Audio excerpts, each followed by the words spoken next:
আসসালামু আলাইকুম। Ideal commerce এডুকেশনের পক্ষ থেকে সবাইকে স্বাগত। আজকে আমরা করাবো ঢাকা বোর্ড 2024-এ আসা 5 নম্বর সৃজনশীলটি সলভ করার চেষ্টা করব। তার ক নম্বরে বলেছে বিলম্বিত মুনাফা যাতে ব্যয়ের পরিমাণ নির্ণয় করতে। আমরা জানি বিলম্বিত মুনাফা যাতে ব্যয় হচ্ছে যে তিনটি। একটা হচ্ছে বিলম্বিত বিজ্ঞাপন, আরেকটা হচ্ছে ব্যবসা স্থানান্তর খরচ, আরেকটা হচ্ছে গবেষণা পণ্য গবেষণা ব্যয়। তো আমরা দেখি এখানে আছে কিনা। তো এখানে বলা হয়েছে যে বিজ্ঞাপন হচ্ছে 25,000 টাকা, বলছে 5 বছরের জন্য। তাহলে এই বছরে যেহেতু আমি ইউজ হয়ে যাবে, তাহলে এই বছরটা হচ্ছে বিজ্ঞাপন খরচ। বাকি 4 বছরের জন্য কি থাকবে? বিলম্বিত থাকবে। তাহলে বাকি 4 বছরের জন্য যেটা থাকবে সেটা হচ্ছে আমাদের বিলম্বিত বিজ্ঞাপন, যেটা হচ্ছে আমাদের বিলম্বিত মুনাফা জাতীয় ব্যয়। আর হচ্ছে যে এখানে দেওয়া আছে ব্যবসা স্থানান্তর ব্যয়, যেটা হচ্ছে বিলম্বিত মুনাফা জাতীয় ব্যয়। আর এখানে কিছু দেওয়া নেই। ঠিক আছে। আর একটা হচ্ছে পণ্য গবেষণা ব্যয়, সেটা এখানে দেওয়া নেই। তাহলে এই দুইটা হবে আমাদের কি হবে?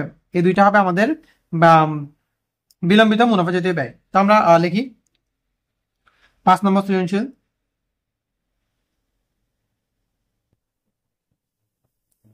সৃজনশীল নাম্বার হলো 5। ক নাম্বার বলতে বিলম্বিত মুনাফা জাতীয় ব্যয় বের করতে।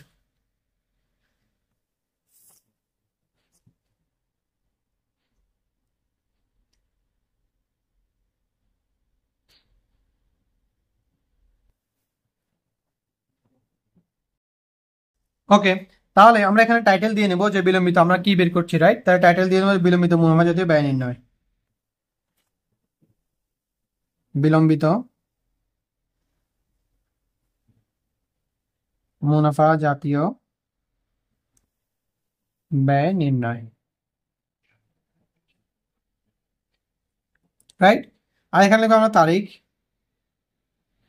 বিবরণ, টাকা টাকা। ওকে। ওকে, তাহলে এখানে হচ্ছে যে আমাদের 2022 সালের কথা বলেছে। তাহলে আমরা 2022 সাল জানুয়ারি, 2022। আর এখানে বলছে জানুয়ারি। তা আমাদের বিজ্ঞাপন হচ্ছে জানুয়ারি 3 তারিখ। 3 তারিখ এখানে লেখা আছে বিজ্ঞাপন, যেটা হচ্ছে বিলম্বিত বিজ্ঞাপন। আমরা বিলম্বিত অংশটা লিখবো। বিলম্বিত বিলম্বিত বিজ্ঞাপন। তো বিজ্ঞাপনের আমরা বিলম্বিত অংশটা লিখবো, রাইট? বিজ্ঞাপনের বিলম্বিত অংশটা যেটা হচ্ছে 25,000 টাকা বলেছে।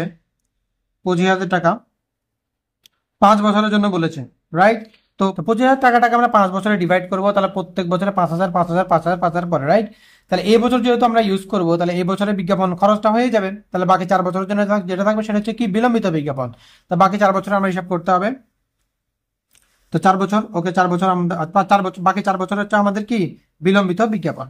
এক্ষেত্রে বিলম্বিত বিজ্ঞাপন কত হবে? 25,000 টাকাকে আমরা যদি 5 দিয়ে ভাগ করি, তাহলে হচ্ছে 5,000। 5,000কে যদি আমরা 4 দিয়ে গুণ করি, 4 5 কত? 20,000 টাকা, রাইট? এরপরে হচ্ছে জানুয়ারি, এরপর দেওয়া আছে জানুয়ারি 12 তারিখ, যেটা হচ্ছে ব্যবসা স্থানান্তর। তাহলে 12 তারিখ ব্যবসা স্থানান্তর।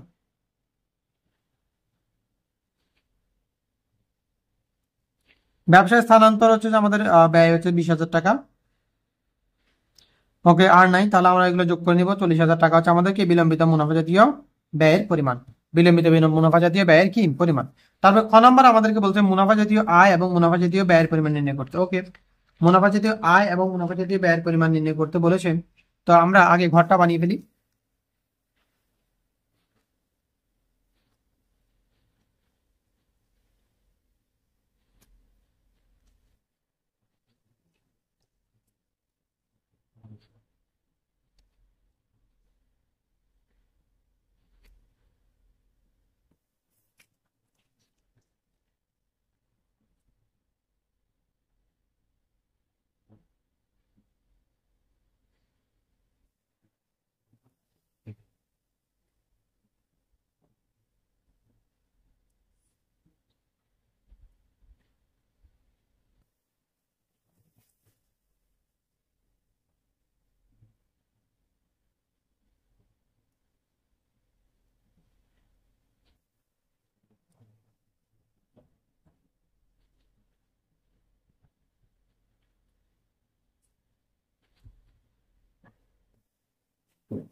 ওকে, তো আমাদেরকে বলেছে যে খ নম্বরে মুনাফা জাতীয় আয় এবং মুনাফা জাতীয় ব্যয়ের পরিমাণ নির্ণয় করতে। ওকে, প্রথমে আমরা মুনাফা জাতীয় আয়গুলো নির্ণয় করি। মুনাফা জাতীয় মানে হলো যেগুলো নিয়মিত আসে, যেগুলা নিয়মিত আসে অথবা নিয়মিত প্রদান করতে হয়, যেগুলোর অ্যামাউন্ট তুলনামূলক হয় কম, যেগুলো অ্যামাউন্ট অর্থাৎ টাকার অঙ্ক হয় তুলনামূলক কম, এগুলো যেগুলো স্বল্প মেয়াদী সেগুলো হচ্ছে মুনাফা জাতীয়। ওকে, তো মুনাফা জাতীয় আয় কোনগুলো আমরা দেখবো। শিক্ষানবিশ সালামি হচ্ছে আমাদের কি মুনাফা জাতীয় আয়, যেটা হচ্ছে 10,000 টাকা, যার মধ্যে 2,500 টাকা হচ্ছে গত বছরের। তা আমরা আয় আমরা এ বছরটা ধরবো, রাইট। এক্ষেত্রে দুইটা জিনিস, একটা হচ্ছে আয় আর একটা হচ্ছে প্রাপ্তি। প্রাপ্তি মানে হচ্ছে যে সম্পূর্ণ টাকাটা হচ্ছে প্রাপ্তি, আর এই বছরের যেটা মানে গত বছরে থাকলে বা পরবর্তী বছরে যদি অগ্রিম দিয়ে ফেলে, গত এবং অগ্রিম এগুলো বাদ দেওয়ার পর এই বছরে যেটা থাকবে সেটা হচ্ছে আমাদের কি আয়। তাহলে শিক্ষানবিশ সালামি বলেছে 10,000 টাকা, তার মধ্যে 2,500 টাকা ছিল কি গত বছর, তাহলে 7,500 টাকা হচ্ছে এই বছরে, তাহলে এই বছরে এটা কি হবে আমাদের আয়। তাহলে শিক্ষানবিশ সালামি যেহেতু আমাদের আয়, তাহলে 7,500 এখানে হচ্ছে আয়, উপভাড়া হচ্ছে আমাদের আয়, তারপরে আর আয় নেই, তাহলে এগুলো হচ্ছে আমাদের আয়, তাহলে আমরা আয়ের অংশ এগুলো লিখবো। তাহলে প্রথমে আমরা লিখবো মুনাফা জাতীয় আয়, মুনাফা জাতীয়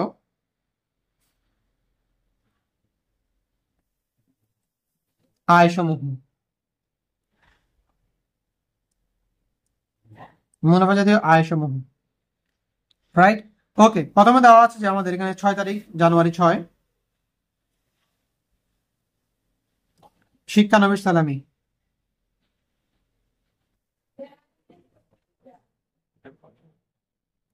শিক্ষানবিশ সালামি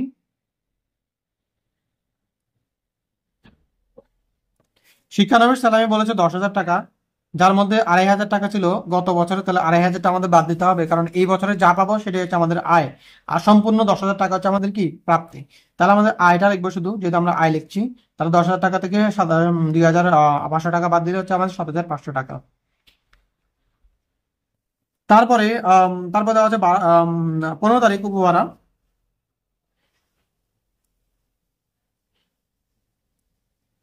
উপহারা হচ্ছে আমাদের আয়, তাহলে উপহারা এখানে দেওয়া আছে কত 10,000 টাকা। যেহেতু আমাদের আয় আর নেই, তাহলে এটা আমরা যোগ করে দিব, তাহলে 7,500 আর 10,000 হচ্ছে 17,500 টাকা। আর এটা হচ্ছে আমাদের মোট মুনাফা জাতীয় আয়,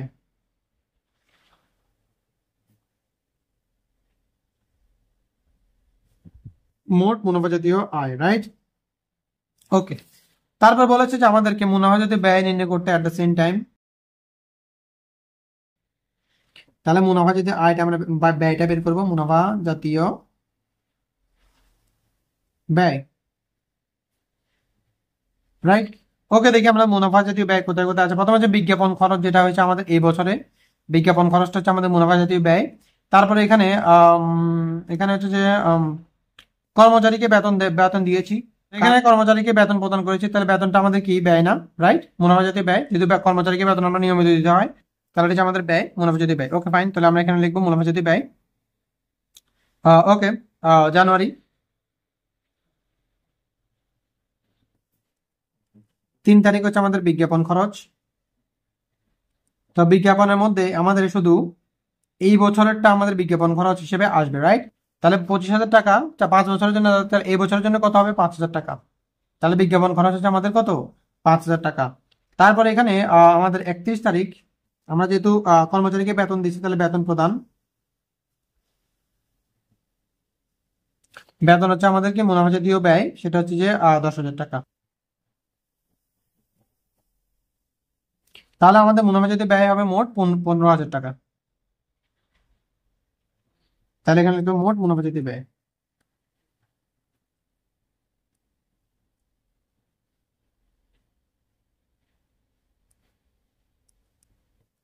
ওকে, তারপর আমরা করবো গ নাম্বার। গ নাম্বারে বলেছে যে মূলধন জাতীয় প্রাপ্তি এবং মূলধন জাতীয় ব্যয়ের পরিমাণ নির্ণয় করতে, মূলধন জাতীয় প্রাপ্তি এবং মূলধন জাতীয় ব্যয়ের পরিমাণ নির্ণয় করতে। ওকে ফাইন, তাহলে আমরা বের করার চেষ্টা করি। আমরা আগে ঘর বানিয়ে নিই।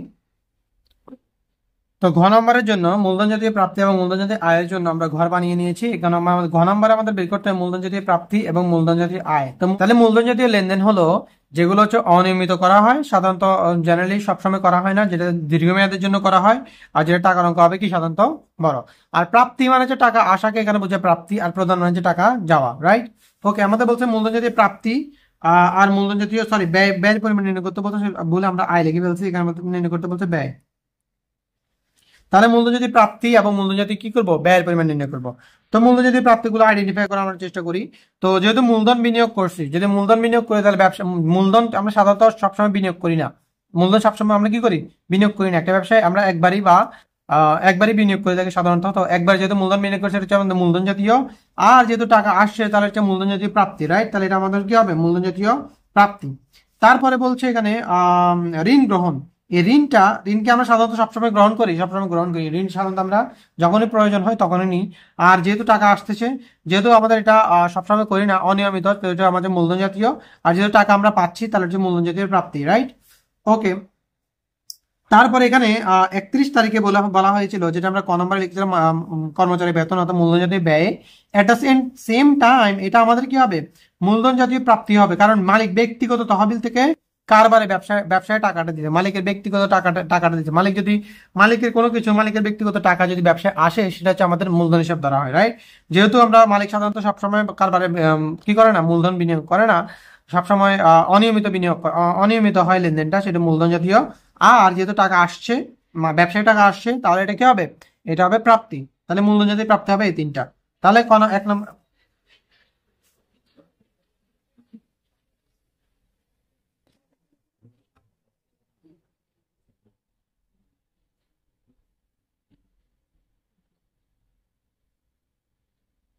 তাহলে জানুয়ারি 1 তারিখে হবে আমাদের মূলধন বিনিয়োগ। মূলধন বিনিয়োগ করছে কত? মূলধন বিনিয়োগ করছে 1 লক্ষ টাকা। তারপরে তারপর যে মূলধন জাতীয় প্রাপ্তি হবে ঋণ গ্রহণ। 18 তারিখ, 18 তারিখ ঋণ গ্রহণ, 18 না, হ্যাঁ 18 তারিখ ঋণ গ্রহণ।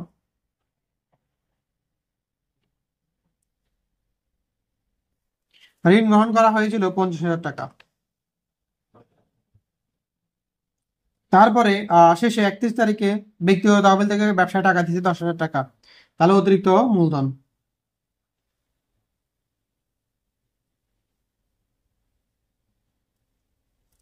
মালিক ব্যবসায় যদি মাঝামাঝি সময় ব্যবসায় যদি তোমার কি করে, ব্যবসা চলাকালীন যদি ব্যবসায় কোনো টাকা দেয়, সেটা হচ্ছে মূলধন।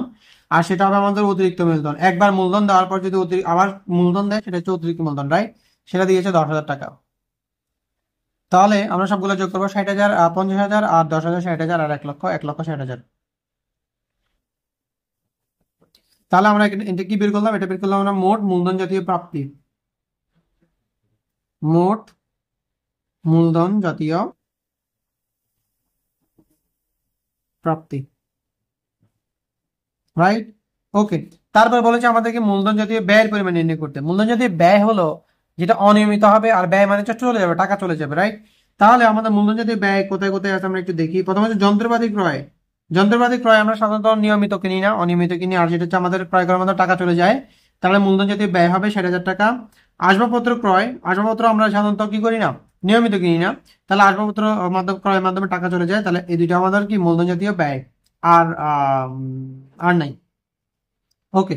তাহলে এখন আমরা বের করব মূলধন জাতীয় ব্যয়, যেটা দেওয়া আছে প্রথমে 21 তারিখ। বলছে যন্ত্রপাতি ক্রয়।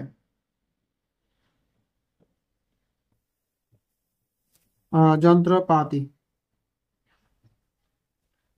যন্ত্রপাতি ক্রয় করেছি আমরা 60,000 টাকা। তারপরে আমরা 25 তারিখে, সরি, এটা আমাদের দেওয়া ছিল 21 তারিখ। 25 তারিখে আমরা কিনেছি আসবাবপত্র। 25 তারিখে আমরা কি করছি? আসবাবপত্র কিনছি, আসবাবপত্র ক্রয় করেছি। আসবাবপত্র ক্রয় যেটা ছিল কত টাকা? 30,000 টাকা। আর যেহেতু আমাদের মূলধন জাতীয় ব্যয় নেই, তাহলে এগুলো হচ্ছে মূলধন জাতীয় ব্যয়। 60,000 আর 30,000 কত? 90,000 টাকা। তাহলে এটা হচ্ছে আমাদের মোট মূলধন জাতীয় ব্যয়। মোট মূলধন জাতীয় ব্যয়, রাইট?